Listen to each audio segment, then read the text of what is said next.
পড়ছি রবীন্দ্রনাথ ঠাকুর রচিত ছোট গল্প ছুটি।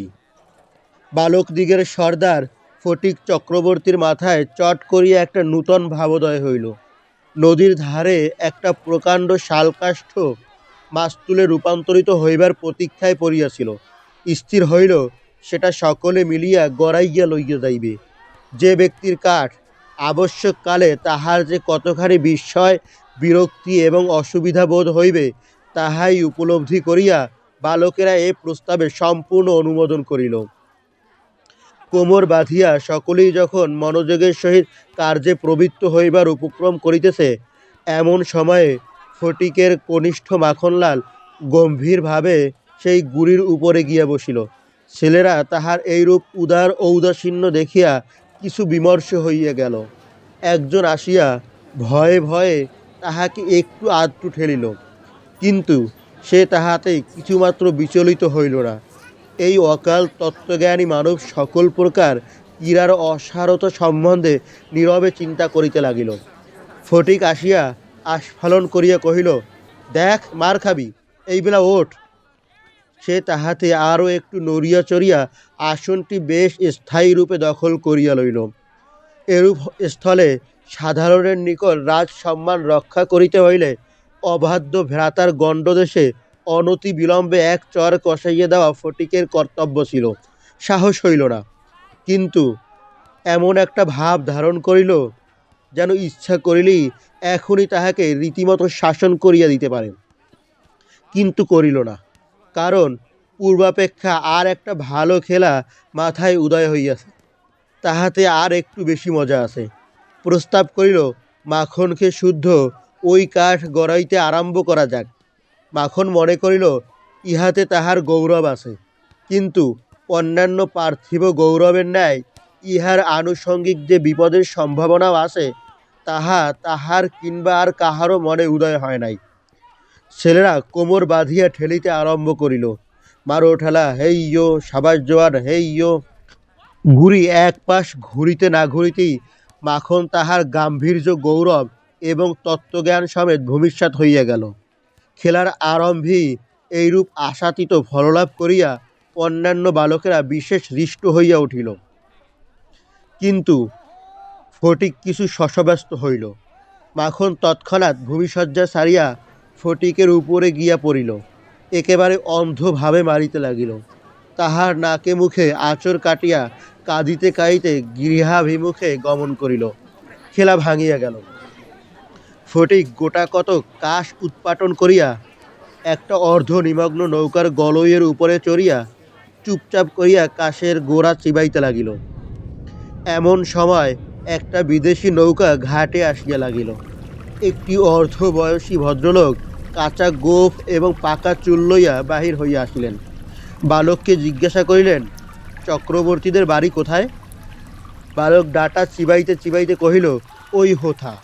কিন্তু কোন দিকে যে নির্দেশ করিল কাহারও বুঝিবার সাধ্য রহিল না। ভদ্রলোকটি আবার জিজ্ঞাসা করিলেন, কোথা? সে বলিল, জানি নে, বলিয়া পূর্ববৎ তৃণমূল হইতে রস গ্রহণে প্রবৃত্ত হইল। বাবুটি তখন অন্য লোকের সাহায্য অবলম্বন করিয়া চক্রবর্তীদের গৃহের সন্ধানে চলিলেন। অবিলম্বে বাঘা বাগদি আসিয়া কহিল, ফটিক দাদা, মা ডাকছে। ফটিক কহিল, যাব না। বাঘা তাহাকে বলপূর্বক আর কোলা করিয়া তুলিয়া লইয়া গেল। ফটিক নিষ্ফলা আক্রোশে হাত পা ছুড়িতে লাগিল। ফটিককে দেখিবা মাত্র তাহার মা অগ্নিমূর্তি হইয়া কহিলেন, আবার তুই মাখনকে মেরেছিস? ফটিক কহিল, না, মারিনি। ফের মিথ্যা কথা বলছিস? কখনো মারিনি। মাখনকে জিজ্ঞেস করো। মাখনকে প্রশ্ন করাতে মাখন আপনার পূর্ব নালিশের সমর্থন করিয়া বলিল, হ্যাঁ, মেরেছে। তখন আর ফটিকের সহ্য হইল না। দ্রুত গিয়া মাখনকে এক সশব্দ চর কষাইয়া দিয়া কহিল, ফের মিথ্যে কথা। মা মাখনের পক্ষ লইয়া ফটিককে সবেগে নাড়া দিয়া তাহার পৃষ্ঠে দুটা তিনটা প্রবল চপেটাঘাত করিলেন। ফটিক মাকে ঠেলিয়া দিল। মা চিৎকার করিয়া কহিলেন, তুই আমার গায়ে হাত তুলিস? এমন সময়ে সেই কাঁচা পাকা বাবুটি ঘরে ঢুকিয়া বলিলেন, কি হচ্ছে তোমাদের? ফটিকের মা বিস্ময়ে আনন্দে অভিভূত হইয়া কহিলেন, ওমা, এ যে দাদা, তুমি কবে এলে? বলিয়া গড় করিয়া প্রণাম করিলেন। বহুদিন হইল দাদা পশ্চিমে কাজ করিতে গিয়াছিলেন। ইতিমধ্যে ফটিকের মার 2 সন্তান হইয়াছে, তাহারা অনেকটা বাড়িয়া উঠিয়াছে। তাহার স্বামীর মৃত্যু হইয়াছে, কিন্তু একবারও দাদার সাক্ষাৎ পায় নাই। আজ বহুকাল পরে দেশে ফিরিয়া আসিয়া বিশ্বম্বরবাবু তাহার ভগিনীকে দেখিতে আসিয়াছেন। কিছুদিন খুব সমারোহে গেল। অবশেষে বিদায় লইবার 2-1 দিন পূর্বে বিশ্বম্বরবাবু তাহার ভগিনীকে ছেলেদের পড়াশোনা এবং মানসিক উন্নতি সম্বন্ধে প্রশ্ন করিলেন। উত্তরে ফটিকের অবাধ্য উচ্ছৃঙ্খলতা, পাঠে অমনোযোগ এবং মাখনের সুশান্ত সুশীলতা ও বিদ্যানুরাগের বিবরণ শুনিলেন। তাহার ভগিনী কহিলেন, ফটিক আমার হাড় জ্বালাতন করিয়াছে। শুনিয়া বিশ্বম্বর প্রস্তাব করিলেন, তিনি ফটিককে কলিকাতায় লইয়া গিয়া নিজের কাছে রাখিয়া শিক্ষা দিবেন। বিধবা এ প্রস্তাবে সহজেই সম্মত হইলেন। ফটিককে জিজ্ঞাসা করিলেন, কেমন রে ফটিক, মামার সঙ্গে কলকাতায় যাবি? ফটিক লাফাইয়া উঠিয়া বলিল, যাব যাব। প্রিয় ফটিককে বিদায় করিতে তাহার মায়ের আপত্তি ছিল, কারণ তাহার মনে সর্বদাই আশঙ্কা ছিল কোন দিন সে মাখনকে জলে ফেলিয়া দেয়, কি মাথাই ফাটায়, কি একটা দুর্ঘটনা ঘটায়। তথাপি ফটিকের বিদায় গ্রহণের জন্য এত আগ্রহ দেখিয়া তিনি ঈষৎ ক্ষুণ্ণ হইলেন। কবে যাবে করিয়া ফটিক তাহার মামাকে অস্থির করিয়া তুলিল। উৎসাহে তাহার রাত্রির নিদ্রা হয় না। অবশেষে যাত্রাকালে আনন্দের ঔদার্যবশত তাহার ছিপ ঘুড়ি লাটাই সমস্ত মাখনকে পুত্র পৌত্রাদি ক্রমে ভোগ দখল করিবার পুরা অধিকার দিয়া গেল। কলিকাতায় মামার বাড়ি পৌঁছিয়া প্রথমত মামির সঙ্গে আলাপ হইল। মামি এই অনাবশ্যক পরিবার বৃদ্ধিতে মনে মনে যে বিশেষ সন্তুষ্ট হইয়াছিলেন তাহা বলিতে পারি না। তাহার নিজের 3টি ছেলে লইয়া তিনি নিজের নিয়মে ঘরকন্না পাতিয়া বসিয়া আছেন। ইহার মধ্যে সহসা একটি 13 বছরের অপরিচিত অশিক্ষিত পাড়াগেঁয়ে ছেলে ছাড়িয়া দিলে কিরূপ একটা বিপ্লবের সম্ভাবনা উপস্থিত হয়। বিশ্বম্ভরের এত বয়স হইল, তবু কিছুমাত্র যদি জ্ঞান কাণ্ড আসে, বিশেষত 13-14 বৎসরের ছেলের মতো পৃথিবীতে এমন বাড়াই আর নাই। শোভাও নাই, কোনো কাজেও লাগে না, স্নেহ উদ্রেক করে না, তাহার সঙ্গ সুখও বিশেষ প্রার্থনীয় নহে।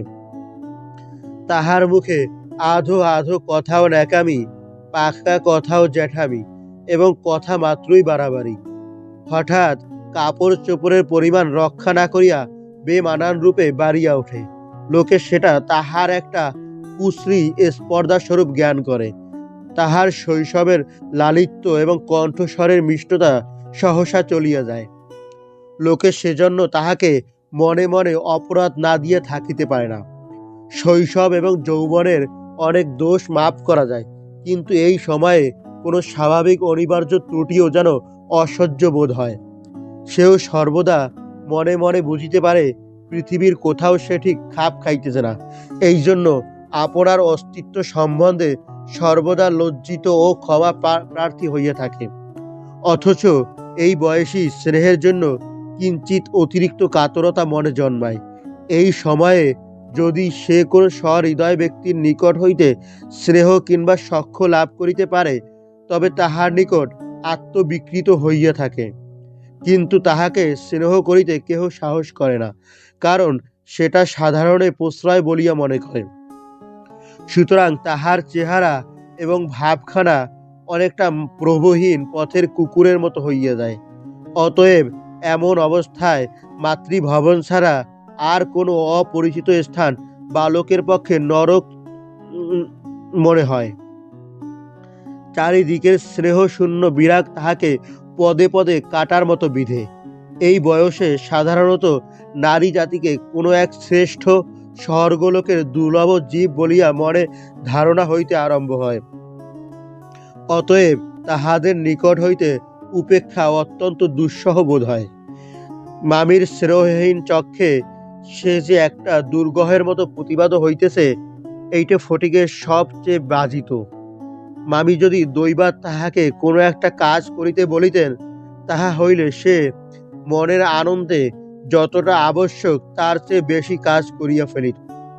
অবশেষে মামি যখন তাহার উৎসাহে দমন করিয়া বলিতেন, ঢের হয়েছে, ঢের হয়েছে, ওতে আর তোমায় হাত দিতে হবে না, এখন তুমি নিজের কাজে মন দাওগে, একটু পরগে যাও, তখন তাহার মানসিক উন্নতির প্রতি মামির এতটা যত্ন বাহুল্য তাহার অত্যন্ত নিষ্ঠুর অবিচার বলিয়া মনে হইত।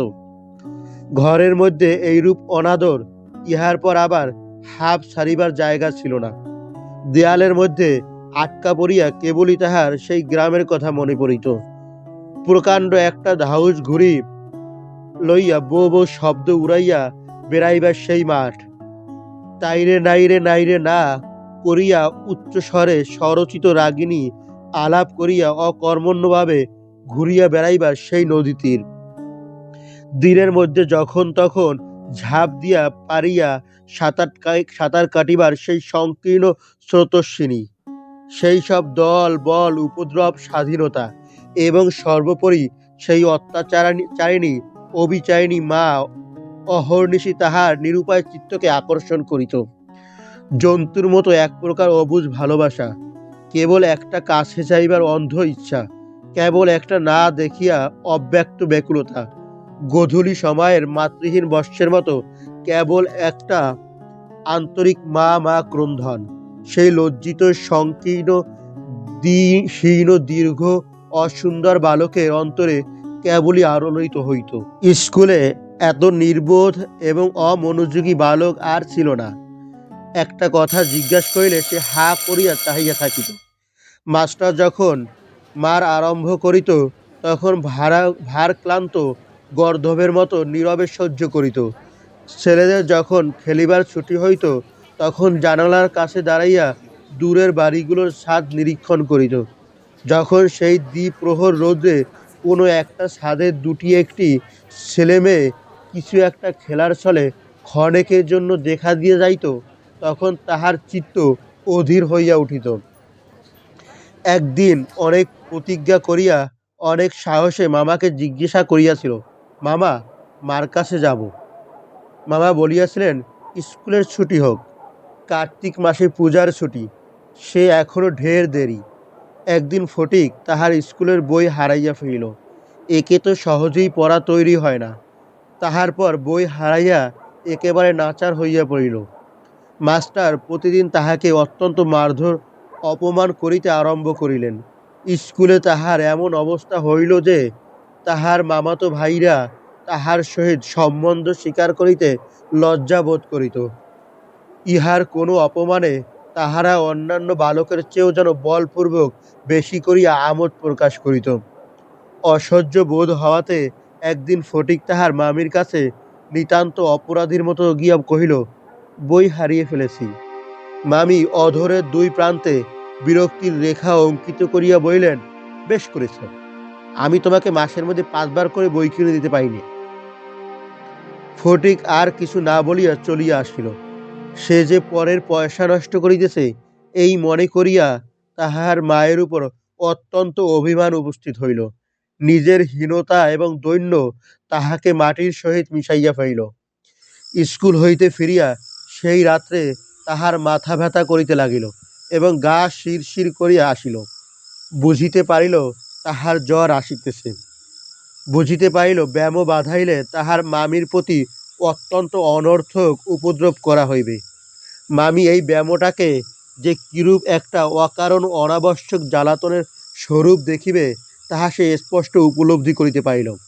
রোগের সময় অকর্মণ্য অদ্ভুত নির্বোধ বালক পৃথিবীতে নিজের মা ছাড়া আর কাহারও কাছে সেবা পাইতে পারে না, এরূপ প্রত্যাশা করিতে তাহার লজ্জা বোধ হইতে লাগিল। পরদিন প্রাতকালে ফটিককে আর দেখা গেল না। চতুর্দিকে প্রতিবেশীর ঘরে খোঁজ করিয়া তাহার কোনো সন্ধান পাওয়া গেল না। সেদিন আবার রাত্রি হইতে মুষলধারে শ্রাবণের বৃষ্টি পড়িতেছে, সুতরাং তাহার খোঁজ করিতে লোকজনকে অনর্থক অনেক ভিজিতে হইল। অবশেষে কোথাও না পাইয়া বিশ্বম্ভরবাবু পুলিশে খবর দিলেন। সমস্ত দিনের পর সন্ধ্যার সময় একটা গাড়ি আসিয়া বিশ্বম্বরবাবুর বাড়ির সম্মুখে দাঁড়াইল। তখনও ঝুপ করিয়া অবিশ্রাম বৃষ্টি পড়িতেছে। রাস্তায় এক হাঁটু জল দাঁড়াইয়া গিয়াছে। দুইজন পুলিশের লোক গাড়ি হইতে ফটিককে ধরাধরি করিয়া নামাইয়া বিশ্বম্বরবাবুর নিকট উপস্থিত করিল। তাহার আপাদমস্তক ভিজা, সর্বাঙ্গে কাদা, মুখ চক্ষু লোহিত বর্ণ, থর করিয়া কাঁপিতেছে। বিশ্বম্বরবাবু প্রায় কোলে করিয়া তাহাকে অন্তঃপুরে লইয়া গেলেন। মামি তাহাকে দেখিয়াই বলিয়া উঠিলেন, কেন বাপু, পরের ছেলেকে নিজের কেন এ কর্মভোগ? দাও, ওকে বাড়ি পাঠিয়ে দাও। বাস্তবিকও সমস্ত দিন দুশ্চিন্তায় তাহার ভালোরূপ আহারাদি হয় নাই, এবং নিজের ছেলেদের সহিত নাহক অনেক খিটমিট করিয়াছে। ফটিক কাঁদিয়া উঠিয়া কহিল, আমি মার কাছে যাচ্ছিলাম, আমাকে ফিরিয়ে এনেছে। বালকের জ্বর অত্যন্ত বাড়িয়া উঠিল।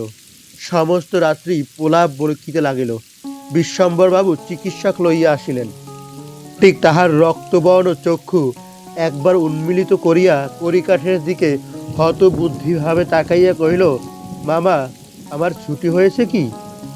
বিশ্বম্বরবাবু রুমালের চোখ মুছিয়া সস্নেহে ফটিকের শীর্ণ তপ্ত হাতখানি হাতের উপর তুলিয়া তাহার কাছে আসিয়া বসিলেন।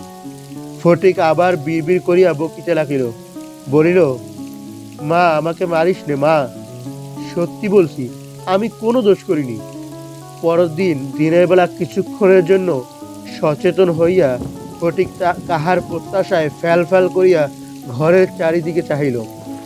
নিরাশ হইয়া আবার নীরবে দেয়ালের দিকে মুখ করিয়া পাশ ফিরিয়া শুইল। বিশ্বম্বরবাবু তাহার মনের ভাব বুঝিয়া তাহার কানের কাছে মুখ নত করিয়া মৃদু স্বরে কহিলেন, ফটিক, তোর মাকে আনতে পাঠিয়েছি।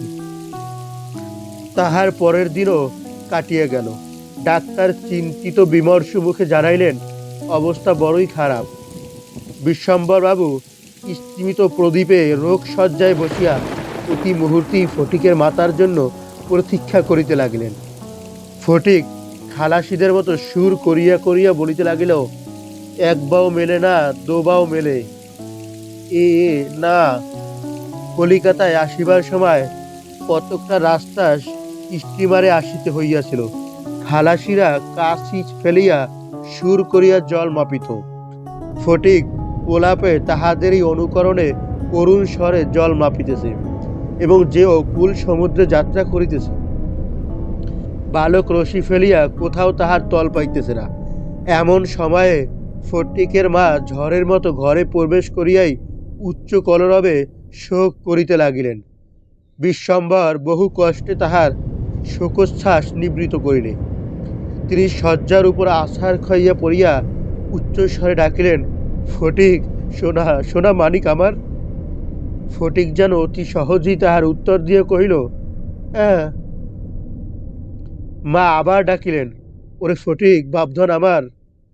ফটিক আস্তে আস্তে পাশ ফিরিয়া তাহাকেও লক্ষ্য না করিয়া মৃদু স্বরে কহিল, মা, এখন আমার ছুটি হয়েছে, এখন আমি বাড়ি যাচ্ছি। গল্পটি ভালো লাগলে লাইক, শেয়ার এবং সাবস্ক্রাইব করে আমাদের সাথেই থাকুন। ধন্যবাদ।